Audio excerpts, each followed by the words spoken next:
Hi dears, welcome to Malayali's Talks. Hi dears, welcome back to my channel. Calicut university first സെമസ്റ്ററുടെ audit exam വരാൻ പോവുകയാണ്. Environmental studies എന്നാണ് നിങ്ങളുടെ audit കോഴ്സിൻ്റെ പേര്.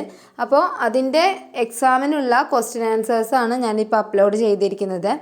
ഒരുവിധം എല്ലാ ഫസ്റ്റ് ഇയേഴ്സിനും ഉണ്ടായിരിക്കുന്ന ഒരു ഡൗട്ടാണ് എന്താണ് ഓഡിറ്റ് എക്സാം എന്നുള്ളത്. കാരണം നിങ്ങളിപ്പോൾ പഠിക്കുന്നത് ചിലപ്പോൾ ബയോളജിയോ അല്ലെങ്കിൽ കൊമേഴ്സോ എക്കണോമിക്സോ ഒക്കെ ആയിരിക്കും. അപ്പോൾ ഈ സബ്ജക്റ്റുകളായിട്ടൊന്നും ഇതിന് ബന്ധമില്ലല്ലോ. പിന്നെ എന്താ നിങ്ങൾക്ക് ഇങ്ങനെ ഒരു എക്സാം പലർക്കും ഡൗട്ട് ഉണ്ടാവും. അപ്പോൾ ഇതെന്ന് പറഞ്ഞു കഴിഞ്ഞാൽ നിങ്ങളുടെ ഡിഗ്രി സ്റ്റഡീസിൻ്റെ ഭാഗമായി തന്നെ പഠിക്കേണ്ട ഒരു സബ്ജക്റ്റാണ് ഈ ഒരു ഓഡിറ്റ് കോഴ്സ് എന്ന് പറയുന്നത്. അപ്പോൾ ഇതെന്ന് പറഞ്ഞു കഴിഞ്ഞാൽ ഇതിനുള്ള ക്വസ്റ്റ്യൻ ബാങ്കാണ് ഞാൻ നിങ്ങൾക്ക് തന്നിരിക്കുന്നത്. അപ്പോൾ ഇതുപോലുള്ള ക്വസ്റ്റ്യൻ ബാങ്ക് വന്നു കഴിഞ്ഞാൽ ഇതിൽ നിന്നുള്ള ക്വസ്റ്റ്യൻ ആൻസേഴ്സ് പഠിക്കുക. ഇതിൽ നിന്ന് ഒരു 10-20 ക്വസ്റ്റ്യൻസ് അല്ലെങ്കിൽ 25-30 ക്വസ്റ്റ്യൻസ് നിങ്ങളുടെ കോളേജുകാർ എങ്ങനെ ഇടുന്നതെന്ന് അറിയില്ല, അതിനനുസരിച്ച് ഇടും.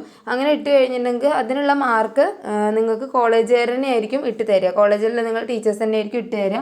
എന്നിട്ട് അവരാണ് യൂണിവേഴ്സിറ്റിക്ക് ഈ മാർക്ക് അപ്ലോഡ് ചെയ്യുന്നത്. അപ്പോൾ 4th സെം വരെ ആയിരിക്കും നിങ്ങൾക്ക് ഈ ഓഡിറ്റ് കോഴ്സുകൾ അറ്റൻഡ് ചെയ്യേണ്ടി വരിക. ഫസ്റ്റ് സെമ്മിൽ നിങ്ങളുടെ ഓഡിറ്റ് കോഴ്സിൻ്റെ പേരാണ് എൻവയോൺമെൻറ്റൽ സ്റ്റഡീസ് എന്നത്. സെക്കൻഡ് സെമ്മിലൊക്കെ മാറ്റം ഉണ്ടാവും. അപ്പോൾ ഇതൊക്കെയാണ് ഓഡിറ്റ് എക്സാം എന്ന് പറയുന്നത്. ഓക്കെ, എന്തെങ്കിലും ഡൗട്ട് ഉണ്ടെങ്കിൽ എനിക്ക് മെസ്സേജ് ചെയ്താൽ മതി. പിന്നെ ഈ ഒരു ചാനലിൽ അപ്ലോഡ് ചെയ്തിട്ടുള്ള ക്വസ്റ്റ്യൻ ആൻസേഴ്സ് ചിലപ്പോൾ നിങ്ങൾക്ക് മനസ്സിലാക്കാൻ ബുദ്ധിമുട്ടുണ്ടാവും. അങ്ങനെ ബുദ്ധിമുട്ടുണ്ടെന്നുണ്ടെങ്കിൽ എൻ്റെ ടെലഗ്രാം ചാനലിൽ ഞാൻ ഇതിൻ്റെ PDF അപ്ലോഡ് ചെയ്തിട്ടുണ്ട്. മലയാളി സ്റ്റോക്സ് എന്നത് തന്നെയാണ് എൻ്റെ ടെലഗ്രാം ചാനലിൻ്റെയും പേര്. ഇനി വേണ്ടവർക്ക് ഞാൻ ലിങ്ക് ഡിസ്ക്രിപ്ഷനിൽ കൊടുക്കാം. ഓക്കെ, അപ്പോൾ ഇപ്പോൾ വെക്കേഷനാണ്. 10 ദിവസം വെറുതെ സമയം കളയാതെ എല്ലാവരും നന്നായി പഠിച്ചോളൂ. എല്ലാവരും അറിഞ്ഞിട്ടുണ്ടാവുമല്ലോ ഫസ്റ്റ് സെമ്മിൻ്റെ എക്സാം നോട്ടിഫിക്കേഷൻ വന്നിട്ടുണ്ട്. 19-ാം തീയതിയാണ് നിങ്ങളുടെ എക്സാം ആരംഭിക്കുന്നത്, ഫെബ്രുവരി 19-ാം തീയതി. അപ്പോൾ അതുകൊണ്ട് എല്ലാവരും നന്നായി പഠിക്കുക. മലയാളവുമായി ബന്ധപ്പെട്ട എന്ത് ഡൗട്ട് വേണമെങ്കിലും നിങ്ങൾക്ക് എന്നോട് ചോദിക്കാം. മലയാളം എന്ന് മാത്രമല്ല വേറെ എന്തെങ്കിലും ഉണ്ടെങ്കിൽ അറിയുന്നതാണെങ്കിൽ ഞാൻ പറഞ്ഞുതരാം. അപ്പോൾ എല്ലാവരും എൻ്റെ ചാനലൊക്കെ ഒന്ന് സബ്സ്ക്രൈബ് ചെയ്യുക. അതുപോലെ നിങ്ങളുടെ ഫ്രണ്ട്സിനൊക്കെ ഒന്ന് ഷെയർ ചെയ്ത് കൊടുക്കുക.